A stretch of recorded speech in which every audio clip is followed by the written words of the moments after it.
Paliyekkara toll പ്ലാസയിൽ toll പിരിവ് തടഞ്ഞ നടപടി തുടരും. കളക്ടറുടെ വിശദീകരണം കേട്ട ശേഷം തുടർ നടപടി സ്വീകരിക്കാം എന്നാണ് ഹൈക്കോടതി വ്യക്തമാക്കിയിരിക്കുന്നത്. നാളെ ഹർജി വീണ്ടും പരിഗണിക്കും. വിഷ്ണു സുരേഷ് വിവരങ്ങളുമായി ചേരുന്നുണ്ട് കൊച്ചിയിൽ നിന്ന്. വിഷ്ണു, ഇന്ന് ഈ ടോൾ പിരിവ് തടഞ്ഞതിൻ്റെ കാലാവധി ആ ദിവസം ഇന്ന് അവസാനിക്കുകയായിരുന്നു. അതിനുശേഷം കോടതി എന്ത് നിലപാടാണ് അതിൽ സ്വീകരിക്കുക എന്നുള്ള കാര്യം എല്ലാവരും ഉറ്റുനോക്കുകയായിരുന്നു. പക്ഷേ ടോൾ പിരിവ് തടഞ്ഞ നടപടി അതേപടി തുടരും. വിശദമായി അത് പരിശോധിക്കട്ടെ, അതിനുശേഷം മറ്റു കാര്യങ്ങൾ ആലോചിക്കാമെന്ന നിലപാടിലാണോ കോടതി? വിഷ്ണു.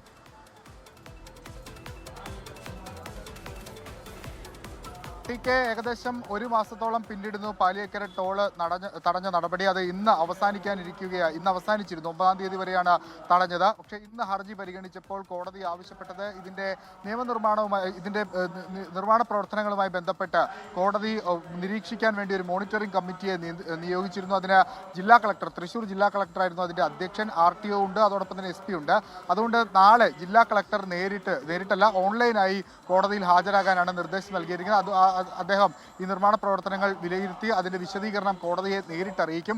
അതിനുശേഷം ഈ ടോളിന്റെ കാര്യത്തിൽ ഒരു തീരുമാനം എടുക്കാം എന്നാണ് കോടതി ഇപ്പോൾ വ്യക്തമാക്കിയിരിക്കുന്നത്. NHA ഇന്ന് കോടതിയിൽ വ്യക്തമാക്കിയത് ഈ നിർമ്മാണ പ്രവർത്തനങ്ങളും നവീകരണ പ്രവർത്തനങ്ങളും വളരെ ശക്തമായി തന്നെ നടക്കുന്നുണ്ട്. പലയിടങ്ങളിലും റോഡ് നിർമ്മാണമൊക്കെ പൂർത്തിയായിട്ടുണ്ട്, സർവീസ് റോഡുകൾ നവീകരിച്ചിട്ടുണ്ടെന്ന് പറഞ്ഞിരുന്നു. പക്ഷേ പോലീസ് റിപ്പോർട്ട് ഇന്ന് NHAക്ക് എതിരായാണ് വന്നത്. പ്രത്യേകിച്ച് അണ്ടർപാസ് നിർമ്മാണവുമായി ബന്ധപ്പെട്ട് ആ പ്രദേശത്ത് ഇപ്പോഴും ഗതാഗതക്കുരുക്ക് രൂക്ഷമാണ്. അവിടെ അപകടങ്ങൾ പതിവാണെന്ന് പോലീസ് ഇന്ന് ഹൈക്കോടതിയിൽ റിപ്പോർട്ടായി സമർപ്പിച്ചിട്ടുണ്ട്. ആ ഒരു പശ്ചാത്തലത്തിലാണ് ജില്ലാ കളക്ടറെ കൂടി കേട്ട ശേഷം ഈ ടോൾ പിരിവിന്റെ കാര്യത്തിൽ ഒരു തീരുമാനത്തിലേക്ക് എത്താം എന്ന നിലപാട് ഹൈക്കോടതി സ്വീകരിച്ചത്. നാളെ ജസ്റ്റിസ് അഹമ്മദ് മുസ്താഖിന്റെ ബെഞ്ച് ഈ ഹർജി വീണ്ടും പരിഗണിക്കും.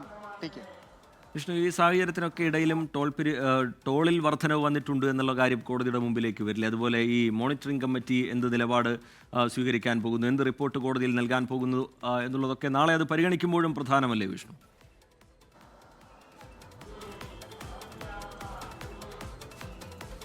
ഈ ടോളിന്റെ ഈ തടഞ്ഞ നടപടി അത് തുടരണമോ വേണ്ടയോ എന്നുള്ള കാര്യത്തിൽ ഹൈക്കോടതി തീരുമാനമെടുക്കുക ഉറപ്പായും ആ മോണിറ്ററിംഗ് കമ്മിറ്റിയുടെ റിപ്പോർട്ടിന്റെ അടിസ്ഥാനത്തിലാണ്.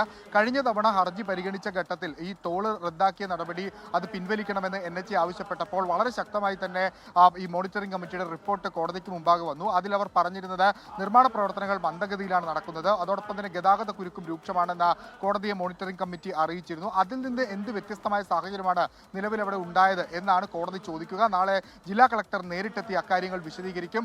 അതിൽ ഏതെങ്കിലും തരത്തിൽ NHAക്ക് അനുകൂലമായ കാര്യങ്ങളുണ്ടെങ്കിൽ മാത്രമാണ് ടോൾ റദ്ദ് ചെയ്ത നടപടി പിൻവലിക്കാനുള്ള സാധ്യതയുള്ളൂ. അല്ലെങ്കിൽ ഈ നടപടി തുടരും എന്നാണ് നമുക്ക് ലഭ്യമാകുന്ന വിവരം. ലോകത്തെവിടെയായാലും ഏത് സമയത്തും 24 വാർത്തകളും ഓഗ്മെന്റഡ് റിയാലിറ്റി പാക്കേജുകളും എക്സ്പ്ലെയിനറുകളും വിശദമായി കാണാൻ ഞങ്ങളുടെ YouTube ചാനൽ നിങ്ങൾക്ക് സബ്സ്ക്രൈബ് ചെയ്യാം.